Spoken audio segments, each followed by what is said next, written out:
अब हम आगे बच्चों बात करेंगे गैल्वेनोमीटर का। गैल्वेनोमीटर का काम क्या है? अभी हमने देखा था कि वो करंट को मेजर कर सकता है, छोटे करंट्स को मेजर कर सकता है। तो गैल्वेनोमीटर में अभी हम लोगों ने कई जगह पे गैल्वेनोमीटर यूज किया है। अब उसका इंटरनल स्ट्रक्चर देखते हैं होता क्या है। इसे हम लोग मूविंग कॉइल गैल्वेनोमीटर बोलते हैं, क्योंकि गैल्वेनोमीटर के अंदर एक कॉइल होता है जो कंटिन्यूसली मूव करते जाता है। That is what is named as moving coil galvanometer, और ये छोटे करंट्स को मेजर करता है। ज्यादा करंट इसके थ्रू पास कराओगे तो प्रॉब्लम ये होता है कि ये जो आपका गैल्वेनोमीटर है वो डैमेज हो जाएगा, खराब हो जाएगा, जल सकता है। इसलिए मैंने यहाँ पे लिखा हुआ है कि स्मॉल करंट। ऐसा नहीं कि ज़्यादा करंट ये मेजर नहीं कर सकता, लेकिन ज़्यादा करंट डालोगे तो ये इसका जो मटेरियल है वो जल सकता है, खराब हो सकता है। इसलिए ये छोटे करंट्स के मेजरमेंट के लिए ही सिर्फ यूज़ होता है। अब इसमें होता क्या है, तुम्हारे टेक्स्ट बुक में डायग्राम थोड़ा सा अलग बनाया हुआ है, वही सेम चीज़ है, आप ये भी बना सकते हो, लेकिन डायग्राम बनाते समय आप टेक्स्ट बुक को देख लेना। ये व्यू थोड़ा बेटर है चीज़ों को समझने के लिए। अब देखो यहाँ पे क्या होता है ना कि एक कोर होता है मेटल का, वो आयन का ही कोर हम लोग यूज़ करते हैं। ऐसे जो आपको सिलेंड्रिकल कोर ऐसा दिखेगा, ये ऐसा सिलेंड्रिकल कोर होता है, और ये आप ऊपर से देख रहे हैं उसकी वजह से आपको सिर्फ ये सर्कल दिखाई दे रहा है। तो ये ऐसा पूरा ऐसा सिलेंडर रखा हुआ है, ये दो मैग्नेट्स के बीच में रखा हुआ है। मतलब दो मैग्नेट्स नहीं बोल सकते आप, ये हॉर्सशू मैग्नेट है। हॉर्सशू मैग्नेट आपका कुछ ऐसा होता है, मतलब ऐसे मान के चलो इस तरह का मैग्नेट होता है। तो एक नॉर्थ पोल और एक साउथ पोल, इसके बीच में सिलेंडर रखा हुआ है। नॉर्थ पोल साउथ पोल, ये एक ही मैग्नेट है, उसका दोनों पोल से उसके बीच में ये सिलेंडर आपका रखा हुआ है जो कि आयन का बना हुआ है। उसके ऊपर हम लोग एक कॉइल लपेट देते हैं, मतलब कुछ इस तरीके से रेक्टेंगुलर कॉइल लपेटते हैं इस तरह से, जिसमें बहुत सारे टर्न्स होते हैं। अब ये फिर से आप ऊपर से देख रहे हो, इसकी वजह से आपको सिर्फ ये वाला पार्ट दिखाई दे रहा है, वरना ये क्या है पूरा का पूरा ऐसे कॉइल से बहुत सारे इसके ऊपर लपेटा गया है, सिलेंडर के ऊपर लपेटा गया, बीच में रख दिया गया। और इसमें बेसिकली फिजिक्स इसका ऐसा है कि ये कॉइल जब मैग्नेटिक फील्ड में आता है तो मूव करने लग जाता है। क्यों, कैसे मूव करता है ये हम आगे पढ़ेंगे, आगे के जो चैप्टर्स आने वाले हैं। इसमें नहीं दिया हुआ है तो हम भी यहाँ पे इसको स्किप करेंगे, आगे वैसे भी हम पढ़ने वाले हैं। तो ये कॉइल मूव करने लग जाता है। बस इतना आपको समझना है कि जितना ज़्यादा करंट होगा उतना ही ज़्यादा कॉइल का मूवमेंट होगा। अब इस कॉइल के साथ तुमने क्या अटैच कर रखा है, यहाँ पे देख रहे हो एक पॉइंटर अटैच कर रखा है। मान लो तुमने ज़्यादा करंट डाला तो कॉइल ज़्यादा घूमेगा इसके अंदर, और ये पॉइंटर ज़्यादा घूमेगा और आपको बता देगा कि इसमें करंट ज़्यादा जा रहा है, समझे। अगर मान लो कॉइल के अंदर तुमने करंट कम डाला तो ये कम घूमेगा और आपको करंट कम बताएगा, और ऊपर में आपका स्केल होता है जो मेजरमेंट बताएगा। मान लो पॉइंटर आपका पहले स्टार्टिंग में यहाँ था, तो यहाँ पे है, इसका मतलब क्या कि आपका करंट ज़ीरो है, कॉइल बिल्कुल घूमा नहीं है। करंट थोड़ा सा डालोगे तो ये डिफ्लेक्ट हो जाएगा, तो आपको जब इतना डिफ्लेक्शन दिखेगा तो यहाँ मेजरमेंट होगा, ये बता देगा कितना करंट पास हो रहा है। अब आपने अगर करंट ज़्यादा कर दिया तो डिफ्लेक्शन भी ज़्यादा हो जाएगा, कॉइल भी ज़्यादा घूम जाएगा, तो आपको करंट ज़्यादा बताएगा कि यहाँ देखो इतना करंट है। तो इस तरीके से ज़्यादा करंट डालो, कम करंट डालो, ये आपको करंट का वैल्यू मेजर करके दे देगा। यही आपका गैल्वेनोमीटर है। अब सर्किट में हम गैल्वेनोमीटर को कैसे बनाते हैं ये हम ऑलरेडी बना चुके हैं। एक सर्कल लिखते हैं, बीच में जी लिख देते हैं, ये आपका गैल्वेनोमीटर है। तो जब आप गैल्वेनोमीटर को सर्किट में किसी वायर पे लगा देते हो तो उसके अंदर कितना करंट फ्लो हो रहा है ये मेजर कर देता है। लेकिन अगर छोटे करंट्स हो उसे मेजर कर ले वो ठीक है। जब बहुत ज़्यादा करंट डालोगे तो मैंने क्या बताया, गैल्वेनोमीटर आपका डैमेज हो सकता है, खराब हो सकता है। तो गैल्वेनोमीटर की जो करंट कैपेसिटी होती है वो काफ़ी कम होती है। करंट कैपेसिटी का मतलब होता है कि कितना ज़्यादा करंट वो मेजर कर सकता है। करंट कैपेसिटी काफ़ी कम है, ज़्यादा करंट डालने पर ये डैमेज हो सकता है, ये सारे प्रॉब्लम्स है, डैमेज हो सकता है, उससे भी हमको बचाना है। और ज़्यादा करंट ये झेल नहीं पा रहा है, तो ये कुछ प्रॉब्लम्स है। और आई थिंक कुछ एक इशू इसमें डाला था, हाँ रेजिस्टेंस का, ठीक है वो देख लेंगे बाद में। इन सारे प्रॉब्लम्स को हमको ओवरकम करना होगा, ठीक है। और अगर हमने ओवरकम किया तो हम ज़्यादा करंट भी मेजर कर सकते हैं। तो हम क्या करते हैं, इस गैल्वेनोमीटर में थोड़े से चेंजेस करते हैं। चेंजेस करने के बाद जो तैयार होता है डिवाइस, उस डिवाइस को बोला जाता है एमीटर। आपने एमीटर के बारे में सुना होगा। जब इस गैल्वेनोमीटर में थोड़ा सा आप चेंजेस लाओगे तो वो चेंजेस लाने के बाद, क्या चेंजेस ला रहे हैं वो हम आगे बताएंगे, देखेंगे, डिस्कस करेंगे। चेंजेस लाने के बाद ये जो डिवाइस तैयार होगा, नया डिवाइस, उसको हम लोग बोलते हैं एमीटर। और ये एमीटर हम ऐसे तैयार करते हैं गैल्वेनोमीटर से ही कि अब ये हाई करंट भी मेजर कर सकता है, ज़्यादा करंट डालोगे तो भी ये डैमेज नहीं होगा, समझे। कैसे तैयार करें एमीटर, यही हम लोग को आगे देखना है। चलिए शुरू करते हैं। तो यहाँ पे आपका टॉपिक है to convert moving coil galvanometer into ammeter, to convert moving coil galvanometer into ammeter. तो जो एमसीजी है मूविंग कॉइल गैल्वेनोमीटर, उसको एमीटर बनाना है। एमीटर क्या करेगा, मेजर्स हाई करंट, ये हाई करंट को मेजर कर सकता है। अब देखो एमीटर का एक दिक्कत क्या है, पहले मैं वो बता देता हूँ फिर मैं आगे बढ़ता हूँ। एमीटर को हम कैसे रिप्रेजेंट करते हैं, इस तरीके से रिप्रेजेंट करते हैं, दिस इज योर एमीटर, ठीक है। फिलहाल इसकी ज़रूरत नहीं है वैसे, ये तो आप जानते रहोगे। बनाते कैसे एमीटर वो देख लो। तो देखो गैल्वेनोमीटर का प्रॉब्लम क्या है, एक तो भाई मैंने दो प्रॉब्लम्स ऑलरेडी बता दिए हैं, इसकी करंट कैपेसिटी कम है, ज़्यादा करंट मेजर नहीं कर पाएगा, ज़्यादा डालोगे तो क्या होगा, डैमेज होने का चांसेस है, तो डैमेज होने का प्रॉब्लम, ये प्रॉब्लम हो गया। दूसरा प्रॉब्लम ये भी है कि ये सही वैल्यू नहीं दे सकता आपको। क्यों नहीं देगा, क्योंकि इसका खुद का रेजिस्टेंस होता है, इसका खुद का रेजिस्टेंस होता है गैल्वेनोमीटर का, ठीक है। अब प्रॉब्लम क्या है कि जैसे किसी सर्किट में मान लो 10 एम्पियर करंट फ्लो हो रहा है और आपको ये 10 एम्पियर करंट मेजर करना है, तो आपने क्या किया, बीच में लगा दिया गैल्वेनोमीटर। लेकिन आप जैसे ही गैल्वेनोमीटर लगाते हो तो गैल्वेनोमीटर में जो रेजिस्टेंस होता है वो रेजिस्टेंस क्या करता है, करंट को कम कर देता है, रेजिस्टेंस जो करंट को कम कर देगा। तो करंट को कम होने पर मान लो 10 एम्पियर से करंट हो गया 8 एम्पियर, तो अब गैल्वेनोमीटर से तो 8 एम्पियर करंट ही फ्लो होगा, तो वो मेजर करेगा, उसको बता देगा कि हाँ चलो इसमें 8 एम्पियर करंट फ्लो हो रहा है। लेकिन प्रॉब्लम ये है कि गैल्वेनोमीटर लगाने से पहले 10 एम्पियर करंट फ्लो हो रहा था, तुमने गैल्वेनोमीटर लगाया, उसके रेजिस्टेंस की वजह से करंट कम हो गया, और अब ये गैल्वेनोमीटर कम करंट बता रहा है तुम्हें कि देखो 80 एम्पियर का करंट है। अब तुम्हें तो पता चलेगा नहीं कि करंट कितना था, जब लगाओगे तब तक ये कम कर चुका होगा। तो ये दिक्कत आ जाती है यहाँ पे, गैल्वेनोमीटर आपको कभी सही वैल्यू नहीं बता पाएगा करंट का, पर हमें तो सही वैल्यू चाहिए। अगर आप चाहते हो कि गैल्वेनोमीटर हमें सही वैल्यू बताए, तो इसका रेजिस्टेंस कितना होना चाहिए, रेजिस्टेंस या तो बहुत ही कम हो या फिर रेजिस्टेंस जीरो हो, ये हम चाहते हैं। वी वॉन्ट दिस, समझे, हम चाहते हैं कि इसका रेजिस्टेंस जीरो हो, क्योंकि अगर इसका रेजिस्टेंस जीरो होगा तो इससे क्या होगा कि जितना करंट पहले फ्लो हो रहा था उतना ही करंट जाएगा, और वो करंट मेजर हमको देके सही मेजरमेंट दे देगा। रेजिस्टेंस जीरो होगा तो करंट कम नहीं करेगा, तो हमें सही वैल्यू देगा करंट का। तो हम क्या करते हैं यहाँ पे देखो, अब रेजिस्टेंस पूरी तरह से जीरो तो नहीं कर पाएंगे, तो जब हम एमीटर बनाते हैं तो याद रखना एमीटर हम ऐसा चाहते हैं, हम चाहते क्या है, जो हम चाहते हैं वो आइडियल केस होता है। हम चाहते हैं कि एमीटर बनाए, एमीटर मतलब जो हाई करंट को मेजर कर पाए और उसका रेजिस्टेंस नहीं होना चाहिए, रेजिस्टेंस नहीं होगा तो वो सही वैल्यू बताएगा। तो हम जो चाह रहे हैं वो आइडियल एमीटर है। Ideal ammeter has zero resistance, ideal ammeter में कोई रेजिस्टेंस नहीं होगा, ऐसा एमीटर हम बनाना चाहते हैं गैल्वेनोमीटर से, लेकिन बनेगा नहीं क्योंकि जीरो रेजिस्टेंस पॉसिबल नहीं है। तो हम ये मेक श्योर करेंगे कि हम रेजिस्टेंस बहुत ही कम कर दें, एकदम ना के बराबर कर दें। अब एकदम ना के बराबर करने के लिए क्या करोगे, ये गैल्वेनोमीटर उठाओ, मान लो यहाँ से करंट आ रहा है, ये गैल्वेनोमीटर उठाओ और इसके पैरेलल में एक बहुत ही छोटा सा रेजिस्टेंस लगा दो, उस रेजिस्टेंस को बोला जाता है शंट। क्या बोलते हैं, शंट। शंट को हमने क्या कर दिया, पैरेलल में लगा दिया। तो एमीटर बनाने के लिए क्या करोगे, एमीटर बनाने के लिए अब ये जो पूरा का पूरा आपके पास सर्किट तैयार हुआ है, जस्ट अ सेकेंड, डॉटेड नहीं है क्या, चलो ठीक है। तो ये जो पूरा आपका तैयार हुआ है, सॉरी, ये पूरा पार्ट जो आपका तैयार हो गया है, इसको हम एक साथ में क्या बोल सकते हैं, एमीटर। This is ammeter. तो एमीटर में हम क्या करते हैं, एमीटर कैसे बनता है, galvanometer plus shunt in parallel. Galvanometer में शंट अगर पैरेलल में लगा दोगे तो वो एमीटर बन जाएगा, समझे। एमीटर तैयार हो गया।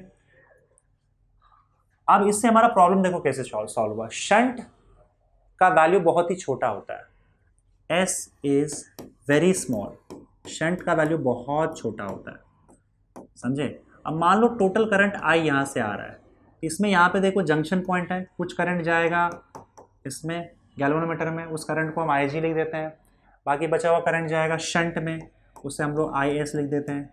तो जंक्शन लॉ के हिसाब से यही I दो में स्प्लिट हो गया, I will be equal to IS plus I G. तो यहाँ से मैं क्या कर देता हूँ, आई एस का value I minus I G लिख देता हूँ। ठीक है, लेट दिस बी इक्वेशन 1। अब देखो I S is equal to I minus I जी।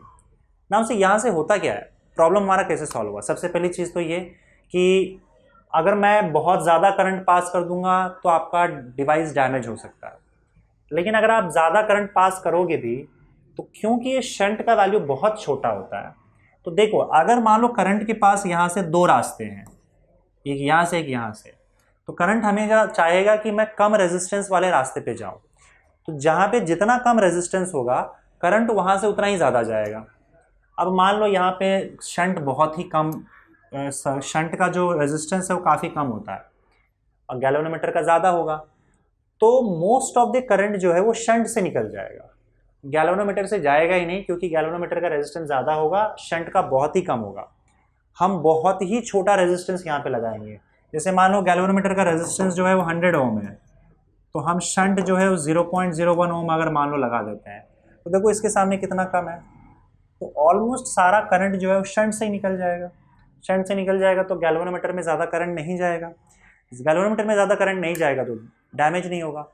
आप कितना भी करंट बढ़ा सकते हो, अगर आपने और करंट बढ़ा दिया तो भी सारा का सारा करंट जो है, लगभग सारा करंट किस में चला जाएगा, शंट में चला जाएगा, निकल जाएगा। आपका गैल्वेनोमीटर जो है वो सुरक्षित रहेगा, तो डैमेज होने से आपने बचा लिया। दूसरा, आपने करंट कैपेसिटी बढ़ा दिया, क्योंकि आप कम करंट मेजर कर सकता था पहले, अब आप ज़्यादा करंट पास कर सकते हो। हमारा ये डिवाइस है ना, इस डिवाइस में हम ज़्यादा करंट पास कर देंगे तो भी डिवाइस ख़राब नहीं होगा, तो आपने करंट कैपेसिटी बढ़ा दिया, अब ये ज़्यादा करंट को मेजर कर सकता है, समझे। दूसरा चीज़ ये था कि गैल्वेनोमीटर का अपना रेजिस्टेंस था, इसके वजह से करंट कम हो जा रहा था, अब वो भी नहीं होगा, क्योंकि आपने क्या किया है, शंट को पैरेलल में लगा दिया। पैरेलल कॉम्बिनेशन में याद रखना कि टोटल रेजिस्टेंस कम होता है, ये हमने पढ़ रखा है 11th में, मैं फिर बता देता हूँ अगर याद नहीं है तो। अगर हम रेजिस्टेंस को पैरेलल में लगाते हैं तो ओवरऑल टोटल रेजिस्टेंस एकदम कम हो जाता है, और अगर हम लोग सीरीज में लगाते हैं तो रेजिस्टेंस बढ़ जाता है। अब हमने क्या किया है, शंट को पैरेलल में लगा दिया है, तो अब इसका जो टोटल रेजिस्टेंस होगा वो शंट से भी कम हो जाएगा।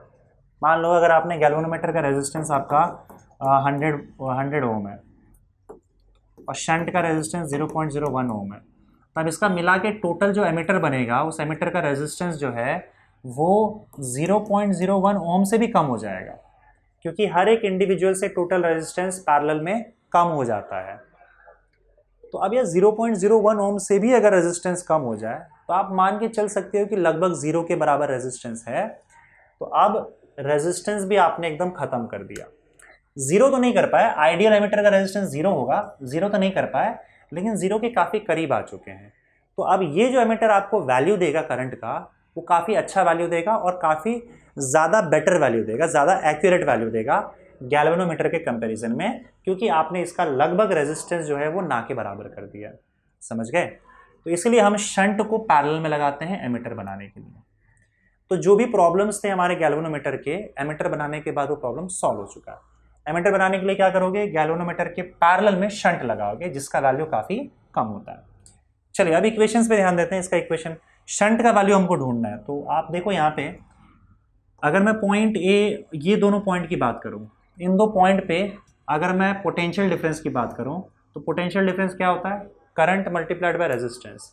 तो अगर मैं ऊपर से देखता हूँ तो करंट आई जी है, रेजिस्टेंस जी है, तो आई जी इंटू जी हो जाएगा, और नीचे से देखूंगा तो आई एस इंटू एस हो जाएगा, क्योंकि शंट है और करंट आई एस है, आई एस इंटू एस हो जाएगा।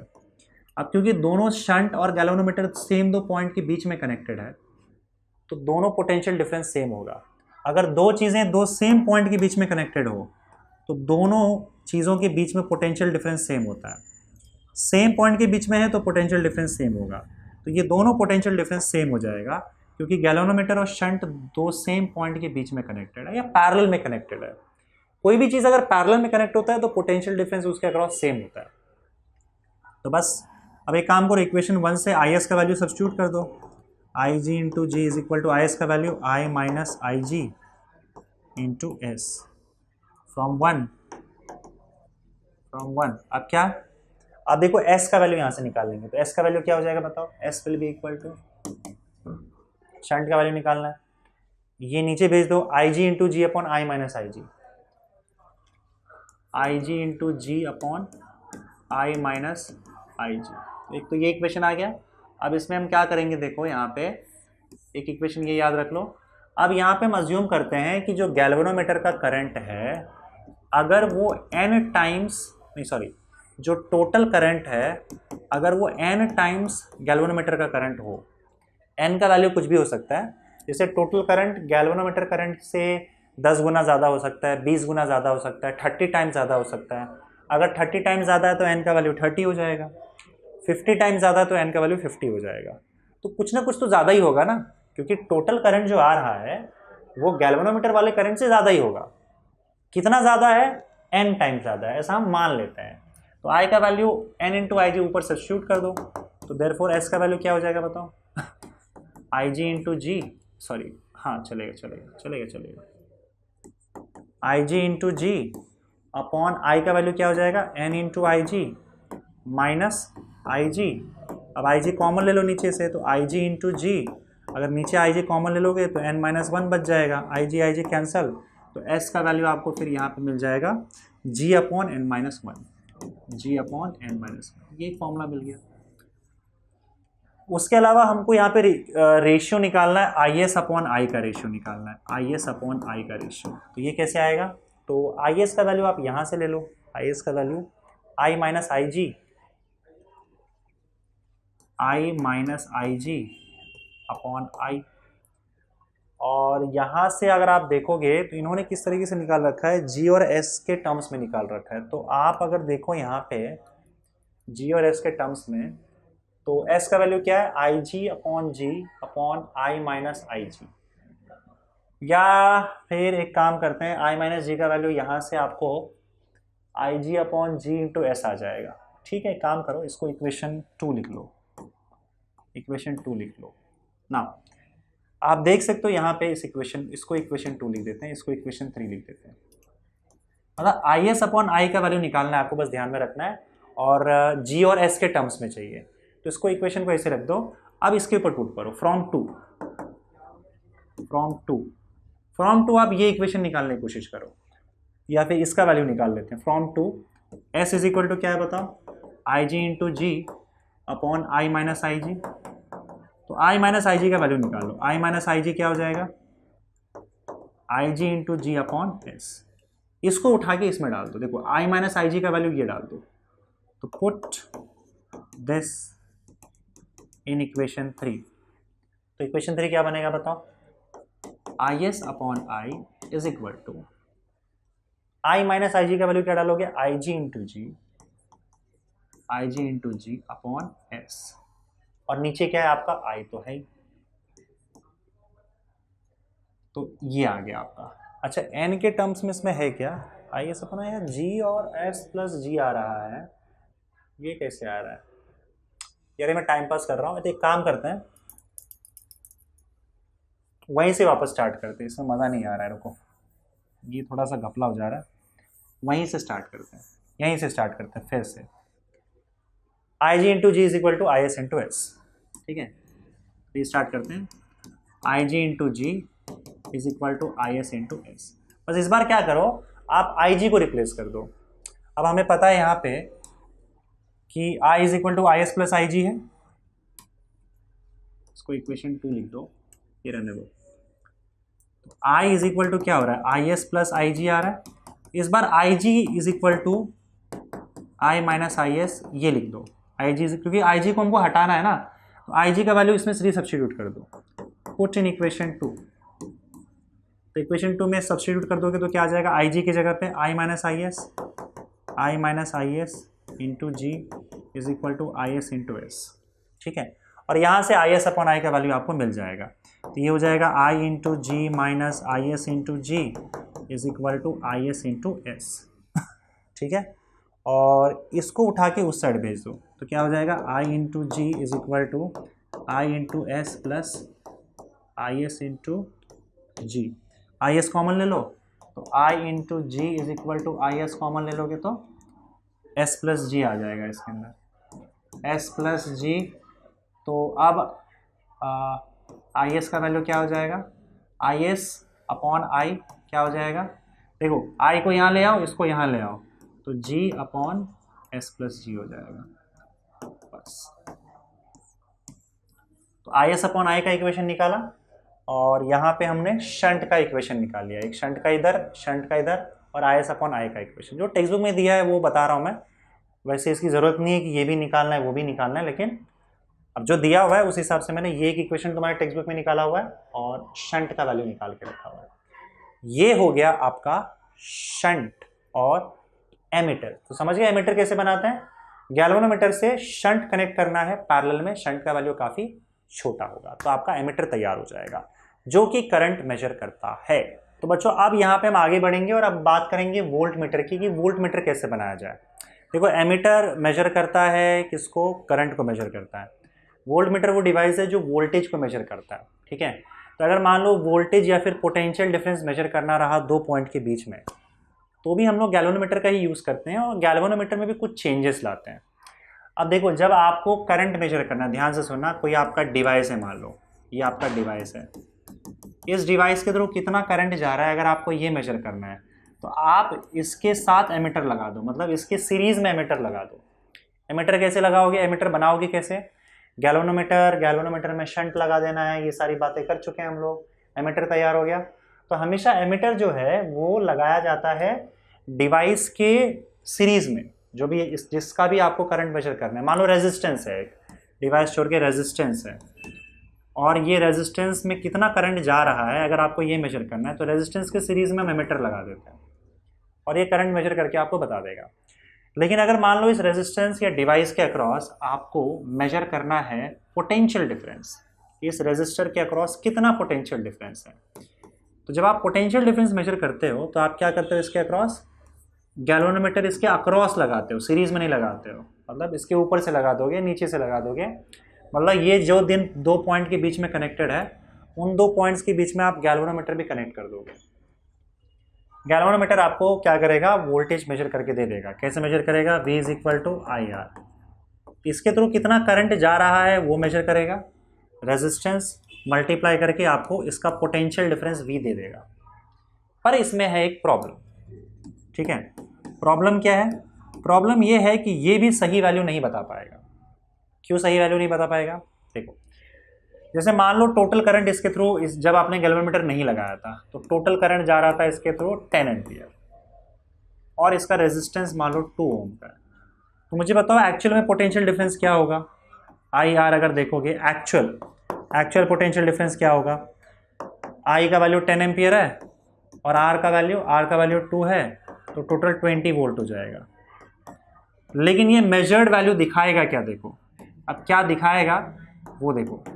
प्रॉब्लम ये है कि जैसे आपने गैल्वेनोमीटर लगा दिया, इस 10 एम्पियर में से कुछ करंट चला जाएगा गैल्वेनोमीटर पे क्योंकि जंक्शन पॉइंट है, मान लो 2 एम्पियर चला गया गैल्वेनोमीटर के पास, बचा कितना 8, अब ये 8 आगे जाएगा, रेजिस्टेंस कितना है 2 वोल्ट का। तो अब रेजिस्टेंस के अक्रॉस कितना पोटेंशियल डिफरेंस डेवलप हुआ, V is equal to I into R. अब रेजिस्टेंस के थ्रू तो 8 ही जा रहा है ना, तो वो 8 ही मेजर करेगा गैल्वेनोमीटर, मल्टीप्लाइड बाई 2, 8 टू ज़ा, वो आपको 16 वोल्ट ही बताएगा, जबकि है कितना 20 वोल्ट है। यहाँ गड़बड़ हो जाता है, वो आपको कम वैल्यू दिखाता है। तो हम ऐसा डिवाइस चाहते हैं पोटेंशियल डिफरेंस मेजर करने के लिए कि जिसमें सारा का सारा करंट ही रेजिस्टेंस से पास हो ताकि हमें सही वैल्यू बताए और उस डिवाइस से या गैल्वेनोमीटर से कोई करंट पास ना हो। ये काम करने के लिए हम लोग बनाते हैं वोल्ट मीटर।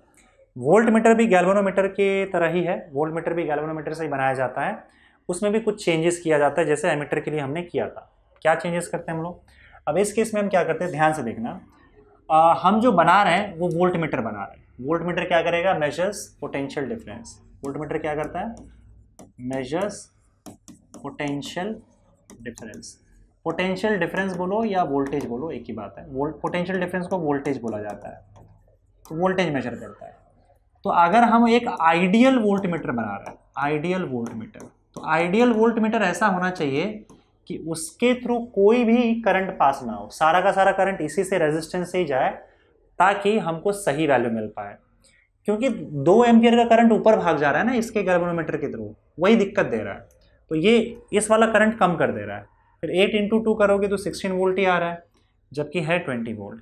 तो हम क्या करेंगे, हमारा एम ये रहेगा कि जो आपका रेजिस्टेंस, इसका जो गैल्वेनोमीटर का रेजिस्टेंस है उसको आप एकदम ज़्यादा कर दो, इनफाइनाइट कर दो। अगर इसका रेजिस्टेंस इनफाइनाइट हो जाए, इनफाइनाइट रेजिस्टेंस, तो करंट की हिम्मत ही नहीं होगी इसके थ्रू जाने की, तब उसके थ्रू करंट नहीं जाएगा। तो अगर आपके पास एक ऐसा वोल्ट मीटर है जिसका इनफाइनाइट रेजिस्टेंस है, तो वो एकदम परफेक्ट और एक्चुअल वैल्यू देगा, क्योंकि हम यहाँ पे चाहते हैं कि उस डिवाइस के थ्रू, वोल्ट मीटर के थ्रू ना कोई करंट चला जाए, तो यहाँ का कम हो जाएगा। तो हम चाहते हैं कि हमारा ऐसा वोल्ट मीटर तैयार हो वोल्टेज मेजर करने के लिए जिसका इनफाइनाइट रेजिस्टेंस हो। तो ये एक आइडियल केस हो गया, ideal volt meter has infinite resistance, ये हमारा एम है, इनफाइनाइट रेजिस्टेंस। तो वोल्टेज मेजर करने की कैपेसिटी जो है वो बढ़ जाए, और ऐसे केस में हमको क्या करना है, हमको ऐसा एक डिवाइस बनाना है गैल्वेनोमीटर का यूज़ करके जिसका इनफाइनाइट रेजिस्टेंस हो। अब इनफाइनाइट रेजिस्टेंस तो हो नहीं सकता, तो हम क्या करेंगे, जितना मैक्सिमम पॉसिबल हो पाए उतना ज़्यादा रेजिस्टेंस बढ़ाने की कोशिश करेंगे। ऐसे केस में देखो हम क्या करते हैं, जैसे मान लो पॉइंट ए है, पॉइंट बी है, इसके बीच में पोटेंशियल डिफरेंस V है मान लो, और यही V हमें मेजर करना है।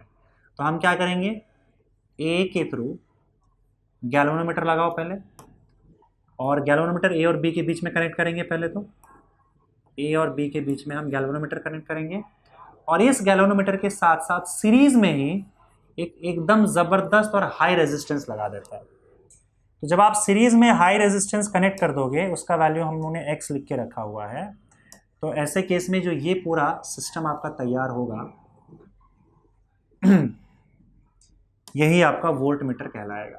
This is your volt meter. तो वोल्ट मीटर आपने कैसे बनाया, गैल्वेनोमीटर प्लस एक high resistance in series, high resistance in series, एकदम हाई रेजिस्टेंस आपने सीरीज में कनेक्ट कर दिया और आपका वोल्ट मीटर तैयार हुआ।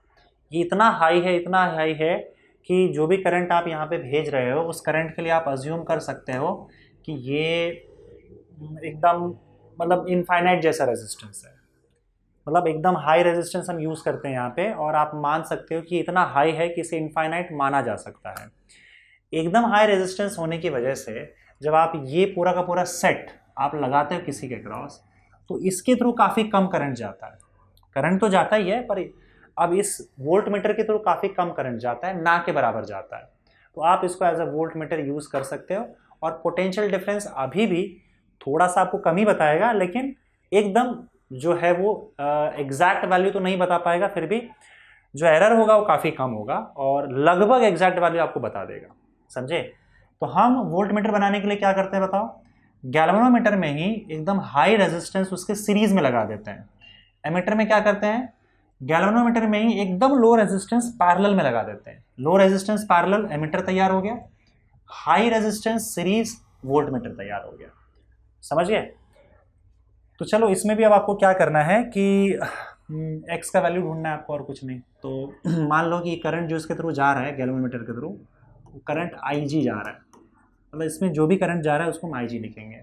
अब देखो यहाँ से लेकर यहाँ तक का जो वोल्टेज जो होगा ये पूरा, ये वोल्टेज V है, तो क्या हो जाएगा V is equal to IR होता है, पर इसमें दो पार्ट में है, एक तो IG इंटू जी, और यही सेम करंट इसके पास भी जा रहा है, तो इसका भी वोल्टेज ऐड करो, IG इंटू इसका रेजिस्टेंस X है। तो टोटल वोल्टेज यहाँ पे V है जो ये मेजर कर रहा है, that is IG into G plus IG into X, series में है ना, तो दोनों ऐड हो जाएगा। और अब यहाँ पे आप क्या करोगे, मुझे चाहिए यहाँ पे X, तो V minus IG into G will be equal to IG into X. तो X का वैल्यू क्या हो जाएगा बताओ, V minus IG into G, और IG डिवाइड कर दो यहाँ पे, ठीक है। अब दोनों को बांट दोगे तो आपको X का वैल्यू यहाँ पे क्या मिलेगा, X is equal to V upon IG minus, अब देखो IG upon IG cancel out हो जाएगा, सिर्फ G बचेगा माइनस G। तो ये आपका हाई रेजिस्टेंस का इक्वेशन हो गया, X is equal to V upon IG minus G। यहाँ पे भी हम एक चीज़ अज्यूम कर सकते हैं कि एक सेकेंड यार, V अपॉन IG कैसे आ जाएगा, हाँ V अपॉन IG ठीक है, हाँ ठीक है, कोई दिक्कत नहीं है। अब यहाँ पे एक काम करो, इसके अक्रॉस जो वोल्टेज आ रहा है आपका, गैल्वेनोमीटर के अक्रॉस जो वोल्टेज आ रहा है उसको VG मान लेते हैं, यहाँ से लेकर यहाँ तक बस, ठीक है। तो VG क्या हो जाएगा बताओ, VG will be equal to, सिर्फ गैल्वेनोमीटर का ना, IG इंटू जी हो जाएगा। अब यहाँ पे एक चीज़ हम अज्यूम कर लेते हैं कि गैल्वेनोमीटर के अक्रॉस जो भी पोटेंशियल आ रहा है, ये जो टोटल पोटेंशियल है, it is n times potential across galvanometer. जैसे हम लोगों ने वहाँ पे करंट का माना था ना, अगर आप देखोगे तो, कि यहाँ पे हम लोगों ने क्या माना था, कहाँ गया, टोटल करंट जो है it is n times galvanometer का करंट। तो यहाँ पे वही चीज़ हम वोल्टेज के टर्म्स में बात करेंगे, total voltage is n times आपका गैल्वेनोमीटर का वोल्टेज, ठीक है। तो इससे क्या होगा आपका, इसको उठा के इस इक्वेशन में डाल दोगे, सो पुट इन इक्वेशन 1, तो आपका इक्वेशन 1 क्या बनेगा बताओ, x is equal to, v की जगह पे NVG डाल दो। एक काम करो, दूसरे पेज पे चलते हैं हम लोग, पुट इन इक्वेशन 1, तो इक्वेशन 1 क्या बनेगा बताओ, x इज इक्वल टू, अब इक्वेशन 1 है क्या, x is equal to v upon I ji into minus G. अब v की जगह पे आप क्या डालोगे, n into V G, v की जगह पे क्या डालोगे, n इंटू वी जी,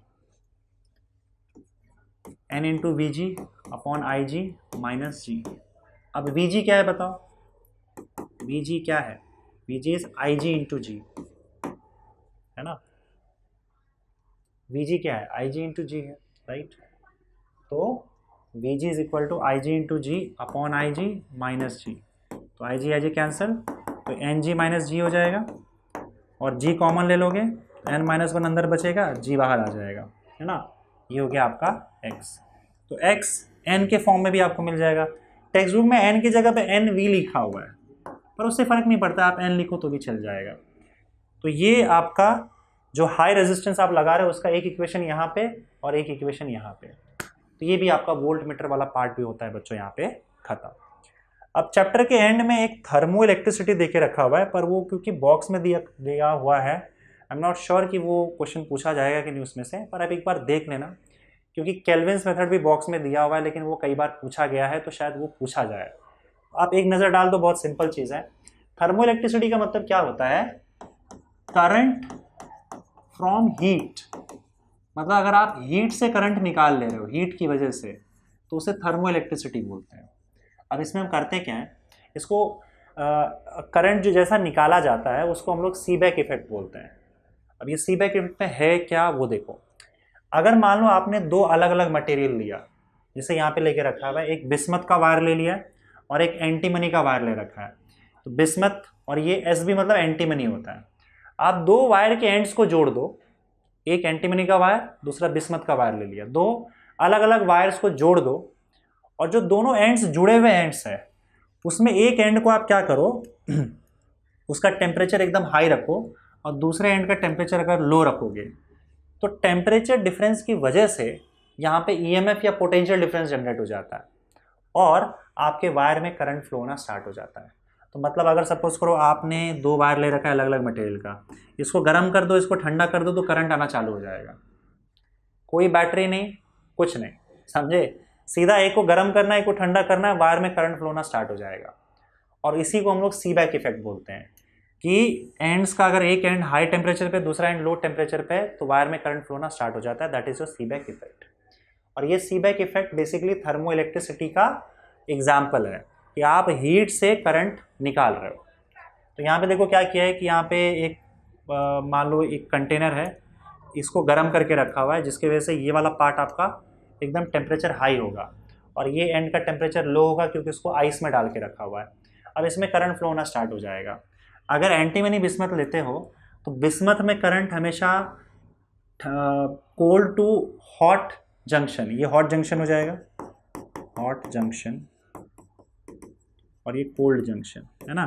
तो बिस्मथ में हमेशा कोल्ड टू हॉट जंक्शन में करंट फ्लो होता है, और एंटीमनी जो दिख रहा है तुमको इसमें हमेशा hot to cold junction flow होता है करंट। अगर आप बीच में गैल्वेनोमीटर लगाओगे तो गैल्वेनोमीटर आपको दिखा देगा कि इसमें करंट फ्लो हो रहा है, कितना करंट फ्लो हो रहा है। दूसरा एग्जांपल यहाँ पे ले रखा है हमने, कॉपर और आयरन ले रखा है, ये कॉपर है और ये आयरन है। तो अगर कॉपर और आयरन लेते हो तो कॉपर में cold to hot current flow होगा और आयन में hot to cold current flow होगा। समझ गए? अब देखो आइस अगर लिया तो आइस का टेम्परेचर 0 डिग्री सेल्सियस होगा, और मान लो आपने इसको हीट करते करते T डिग्री सेल्सियस तक हॉट को पहुंचा दिया, दोनों के बीच में जो टेम्परेचर डिफरेंस है वो T हो गया। अगर T टेम्परेचर डिफरेंस हो तो इस वाले सर्किट में जो पोटेंशियल डिफरेंस क्रिएट होगा या फिर EMF, दोनों एक ही चीज़ हम यहाँ पे मान के चल रहा है, वो जो EMF जनरेट होगा, EMF या फिर पोटेंशियल डिफरेंस, दोनों आप एक ही चीज़ यहाँ पे बोल सकते हो, कोई दिक्कत नहीं। उसका फॉर्मूला ये दिया गया है। मतलब EMF या पोटेंशियल डिफरेंस किस पे डिपेंड कर रहा है? टेम्परेचर पे डिपेंड कर रहा है। जितना ज़्यादा टेम्परेचर का डिफरेंस होगा दोनों के बीच में, उतना ही ज़्यादा EMF या वोल्टेज जनरेट हो जाएगा और उतना ही ज़्यादा करंट आपको मिलेगा। समझे? तो ये था सीबेक इफेक्ट, आप इतना देख लो, कोई दिक्कत नहीं है। तो भाई आपका थ्योरी पार्ट यहाँ पे करंट इलेक्ट्रिसिटी का होता है बच्चों खत्म। ठीक है, थैंक यू।